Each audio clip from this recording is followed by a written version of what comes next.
When I was 8, my older brother Alex and I would build the biggest snowman in the neighborhood every December. Mom called it our tradition. Dad would help with the carrot nose and coal eyes. We'd name him Frosty Jr., wrap an old scarf around his neck, and pose for photos in front of him. That was before the accident. Before the Christmas Eve when Dad's car slid on black ice and never made it home. Alex was 10. I was 8. Mom stopped celebrating after that. The tree stayed in the attic. The lights stayed in boxes. The scarves stayed folded. But every year, without fail, a snowman appeared in our front yard. Perfectly built. Carrot nose. Coal eyes. Dad's old red scarf. We never saw who made it. We never asked. We just pretended it was normal. This year, I'm 25. Mom's health has been failing. Cancer. Stage 4. She wanted one last Christmas. A real one. So I came home. Decorated the house for the first time in 17 years. Put up the tree. Hung the lights. Baked cookies that smelled like cinnamon and memories. Mom smiled weakly from the couch, wrapped in blankets. "It's beautiful, sweetheart," she whispered. That night, snow started falling. Heavy. Silent. I looked out the living room window. And there he was. The snowman. In the exact same spot as always. Carrot nose. Coal eyes. Dad's red scarf. Taller than usual. Facing the house. Watching. I laughed nervously. Old habits die hard, I told Mom. Some neighbor probably does it for us. She didn't laugh. She stared at the window. "He's early this year," she said softly. I shivered. Went to bed uneasy. 2 a.m. I woke to a sound. Tap, tap, tap. Like frozen branches against glass. But our tree is far from the house. I went to the window. The snowman hadn't moved. Still facing the house. Still watching. But his head was tilted. Slightly.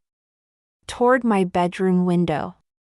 I closed the curtains. Tried to sleep. Tap, tap, tap. Louder now. I opened the curtains again. The snowman was closer. 10 feet closer to the house. Impossible. Snow was undisturbed behind him. No footprints. Just closer. I ran to Mom's room. She was awake. Staring at her window. "He's here," she whispered. "Who, Mom?" "Your father." I laughed. "Mom, it's just a snowman." She grabbed my hand. Cold. Weak. "He promised he'd come back for Christmas." "Mom. Dad's gone." She looked at me. Morning came. The snowman was right outside the living room window. Pressed against the glass. Carrot nose smudged on the pane. Coal eyes staring in. Dad's scarf frozen stiff. Mom sat on the couch, staring back. Smiling. "He kept his promise," she said. I called the police. They came. Looked. Laughed. "Kids playing pranks, ma'am. We'll knock on doors." They left. The snowman stayed. That night, the power went out. Storm worsened. House dark except for fireplace glow. Mom fell asleep on the couch. I sat with her, watching the window. The snowman's face changed. Slowly. The carrot nose sank inward. The coal eyes melted downward. Like tears. The mouth, we'd never given him a mouth, formed. A wide, frozen smile. Cracked ice. I heard singing. Faint. Outside. Frosty the Snowman was a jolly happy soul. A child's voice. Alex's voice. I hadn't heard it in 17 years. I went to the window. Pressed my face to the cold glass. The snowman's head turned. Slowly. Toward me. Inside its body, something moved. A shadow. A shape. Small. Child-sized. Then another. Taller. Adult-sized. Dad's shape. Alex's shape. Trapped inside the snow. Reaching. The glass frosted over. Handprints appeared. From inside the snowman. Small ones. Large ones. Pushing out. The scarf, Dad's scarf, fluttered. Though there was no wind. Mom woke. Smiled. They're here, she said. Mom, we need to leave. She shook her head. I've waited 17 years. She stood. Walked to the door. Opened it. Snow rushed in. Cold. Silent. She stepped outside. Barefoot. In her nightgown. I screamed her name. Ran after her. The snowman turned fully now. Facing us. His arm, a branch arm, raised. Slowly. Beckoning. Mom walked toward him. Smiling. Crying. I'm coming, she whispered. I grabbed her. Pulled her back. But she was stronger than she should have been. 17 years of waiting. She broke free. Walked into his arms. The snowman embraced her. Gently. His body softened. Like melting. But not melting. Absorbing. Mom sank into him. Slowly. Her nightgown disappearing into white. Her face the last thing visible. Smiling. Peaceful. Then gone. The snowman turned to me.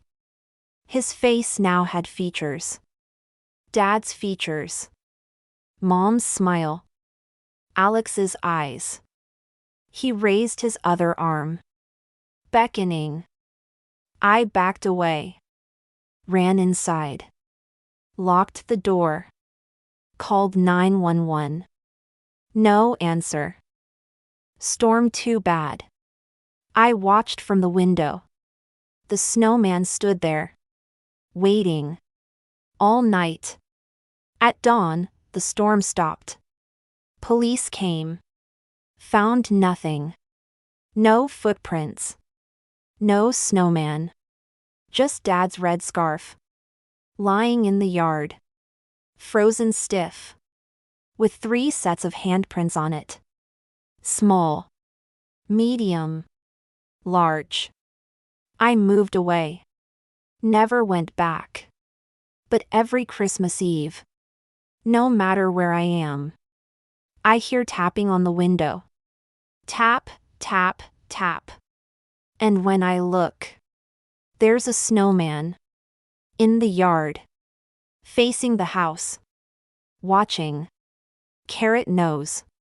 Coal eyes. Dad's red scarf. And sometimes. If I look closely. I see them inside. Mom. Dad. Alex.